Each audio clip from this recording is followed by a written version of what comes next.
Maharashtra TV9 news. संकल्प सर्वसामान्यांच्या हिताचा. फेंगल चक्रीवादळानंतर राज्यातील वातावरणात बदल होत आहे. कधी थंडी तर कधी आभाळ अशी परिस्थिती निर्माण झाली. राज्यातील काही भागात पाऊस पडतोय. आता कोकण, गोवा आणि मध्य महाराष्ट्रातील काही जिल्ह्यात मेघगर्जनेसह पाऊस पडण्याची शक्यता भारतीय हवामानशास्त्र विभागाने वर्तवली आहे.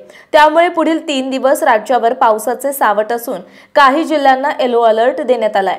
दुसरीकडे राज्यात असलेला थंडीचा जोर कमी झाला आहे. हवामान विभागाचा अंदाज काय? पुढील 48 तासात कोकण, गोव्यातील रत्नागिरी, सिंधुदुर्ग, मध्य महाराष्ट्रातील पुणे, सातारा, सांगली, सोलापूर तर मराठवाड्यातील संभाजीनगर, बीड, लातूर आणि धाराशिव जिल्ह्यामध्ये विजांच्या कडकडाटात आणि वादळी वाऱ्यासह पावसाच्या हलक्या ते मध्यम सरी पडतील. यावेळी वाऱ्याचा वेग ताशी 30 ते 40 एवढा असेल.